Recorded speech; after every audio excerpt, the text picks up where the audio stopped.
આપણી સંકલ્પ ન્યૂઝ ચેનલને સબસ્ક્રાઇબ અને લાઇક કરો, બેલ આઇકન દબાવો જેથી આવનાર ન્યૂઝ અપડેટ્સની નોટિફિકેશન આપના મોબાઈલ પર સૌથી પહેલા પહોંચે. Like, subscribe and share the video.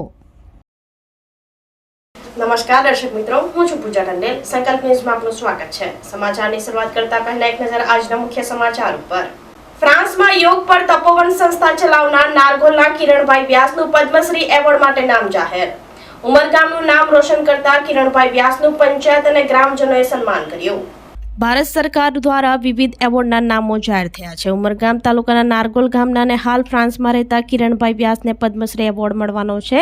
યોગ શિબિર અને આયુર્વેદ પર ફ્રાન્સમાં તપોવન સંસ્થા ચલાવનારા કિરણભાઈ વ્યાસ નાનકડા ગામ માટે ગર્વશાળી બન્યા છે. નારગોલ ગામના વતની કિરણભાઈ વ્યાસને યોગા માટે પદ્મશ્રી એવોર્ડ મળવા જઈ રહ્યો છે. રાષ્ટ્રપતિ ભવનમાં એમને એવોર્ડ મળે તે પહેલા ગામના લોકોએ એમને વધાવી લીધા હતા. સુરેન્દ્રનગર જિલ્લાના લખતર ગામમાં જન્મેલા અને નારગોલ ગામમાં શિક્ષણ લઈ કિરણભાઈ નારગોલ ગામમાં સ્થાયી થયા હતા. નારગોલ ગામને તે સમયે સારું શિક્ષણ મળે તેવા પ્રયાસથી આજે નારગોલ શૈક્ષણિક ક્ષેત્રે મોટું નામ મેળવી ચૂક્યું છે. એક નાનકડા ગામના વતનીને જ્યારે પદ્મશ્રી એવોર્ડ મળવા જઈ રહ્યો છે ત્યારે ગામના લોકો અને પંચાયત દ્વારા ખાસ સન્માન કરવામાં આવ્યું હતું.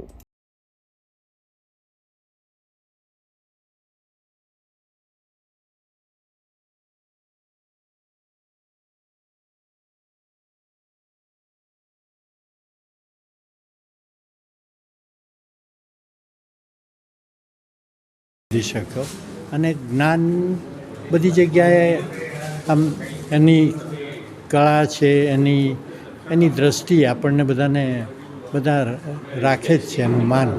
એટલે જ્ઞાનનું માન મને પોતાને તો એના પ્રત્યે ઘણો ખ્યાલ છે અને એવી રીતે પ્રયત્ન કરું છું. પરંતુ આ એવોર્ડ કરતાં કંઈક કામ વધારે કરવાની વધારે જવાબદારી આવી એવું મને લાગ્યું.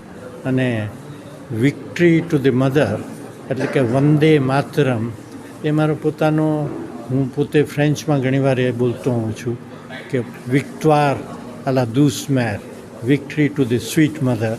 એટલે કે વિક્ટરી એ આપણને, અને આપણે વિક્ટરી માટે એટલે આપણે વિજય માટે કામ કરવાનું છે. ફક્ત શાંતિ માટે ખરું, પણ શાંતિ એવી ન હોવી જોઈએ જે આપણે માયકાંગલા હોઈએ. એટલે એના માટેનું તે ઘણીવાર ત્યાં દુનિયાભરના બીજા બધા બોલતા હોય. વર્ષો પહેલાં આપણે આફ્રિકન એપાર્થાઇડ એટલે કે આ સાઉથ આફ્રિકાના દેશોમાં જે રંગભેદ હતો એના માટે હું યુનેસ્કોમાં ઘણીવાર બોલતો અને એની પણ અસર ધીમે ધીમે થઈ.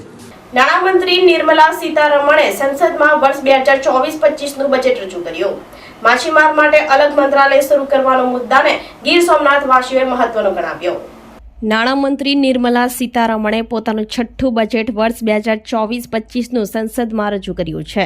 લોકસભા ચૂંટણી પહેલાનું મોદી સરકારનું આ છેલ્લું બજેટ હતું. સંસદમાં રજૂ કરવામાં આવેલ બજેટમાં નાણામંત્રી નિર્મલા સીતારમણે માછીમાર સમુદાય માટે અલગ મંત્રાલય શરૂ કરવાનો મુદ્દાને ગીર સોમનાથ જિલ્લાના માછીમાર સમાજ દ્વારા મહત્વનો ગણવામાં આવ્યો છે. કેન્દ્ર સરકારના બજેટમાં માછીમારી ઉદ્યોગ અને માછલીની નિકાસને લઈ બજેટમાં જોગવાઈ કરવામાં આવતા બજેટને માછીમારોએ આવકાર્યું હતું. અલગથી માછીમારી વિભાગ મંત્રાલયને શરૂ કરવાની જાહેરાતને પણ આવકારી હતી. માછીમાર સમાજના જીતુભાઈ કુહાડાએ વચગાળાના કેન્દ્રીય અંદાજપત્રને આવકાર્યું હતું. ગીર સોમનાથથી રિપોર્ટર વિશાલ તંબોલી, સંકલ્પ ન્યૂઝ. જે આ 2024નું જે બજેટ છે એ માછીમાર માટે બહુ સારું છે. કારણ કે કેન્દ્ર સરકાર અને માનનીય પ્રધાનમંત્રી શ્રી નરેન્દ્રભાઈ મોદી એ ફિશરીઝનું ખાતું પણ અલગ કરવા માંગે છે. અલગ થશે એટલે માછીમારના કામ ડાયરેક્ટ થશે. જે ખાતા જોઈતું હોય એમાં કામ ન થતા, જોઈએ એટલા ના થતા, પણ કામ થાય છે. પણ અત્યારે જે માછીમારનું અલગ ખાતું થશે અને આ બજેટથી માછીમારને ખૂબ ફાયદો થશે. કારણ કે જે ભારતનું આખું માછીમારનું બજેટ છે, જે મચ્છીનું ઉત્પાદન છે, એ કમસે કમ હું માનું છું 1,74,000 કરોડ જેટલું મચ્છીનું ઉત્પાદન છે. અને એમાંથી 17.75% આપણે એક્સપોર્ટ કરીએ છીએ. એના જે 2023ના આંકડા તમે જોશો તો 60,000 થી 62,000 કરોડનું વિદેશી ઊંડામણ કમાઈને માછીમાર આપ્યું છે.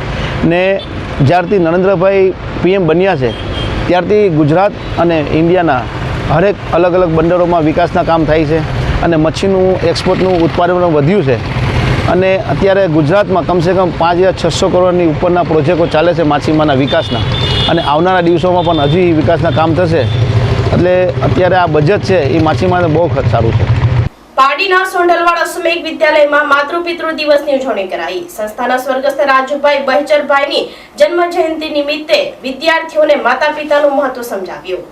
પારડી તાલુકાના સોંઢલવાડા ગામે આવેલા અશ્વમેઘ વિદ્યાલય ખાતે દર વર્ષની જેમ આ વર્ષે પણ સંસ્થાના સ્વપ્ન દ્રષ્ટા એવા સ્વર્ગસ્થ રાજુભાઈ બહેચરભાઈની જન્મજયંતિના દિવસે માતૃપિતૃ પૂજન દિવસની ઉજવણી કરવામાં આવી હતી, જેમાં મુખ્ય મહેમાન તરીકે ગામના અગ્રણી ભૂપતભાઈ પટેલ તથા સ્વર્ગસ્થ રાજુભાઈના માતા ગંગસ્વા શાંતાબા, શાળાના campus director Manoj Patel, trustee Dimpalben, શાળાના આચાર્ય જનક પટેલ અને શિક્ષકો, વાલી મિત્રોની હાજરીમાં ભવ્ય રીતે ઉજવણી કરવામાં આવી હતી, જેમાં બાળકો દ્વારા પોતાના માતા પિતાને શિક્ષકોનું પૂજન કરવામાં આવ્યું હતું. કેમ્પસ ડિરેક્ટર મનોજ પટેલ દ્વારા આપણા જીવનમાં માતા પિતાનું શું મહત્વ છે તે સમજાવ્યું હતું.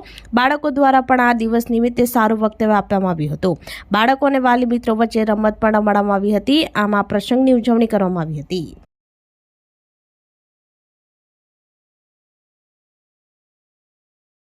અંકલેશ્વરમાં જાહેરમાં જુગાર રમતા 3 ઇસમોને ₹10,000ના મુદ્દામાલ સાથે પોલીસે ઝડપી પાડ્યા.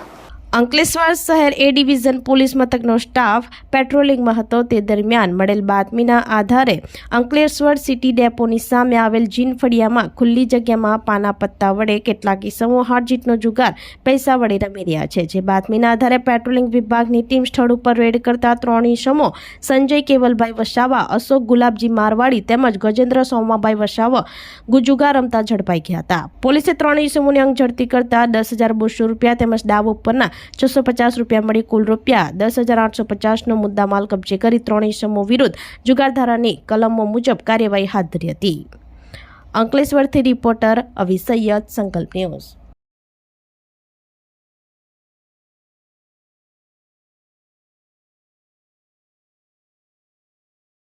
તો આ તાજા સમાચારો, નવા સમાચારો સાથે કાલે ફરી મળીશું. નમસ્કાર.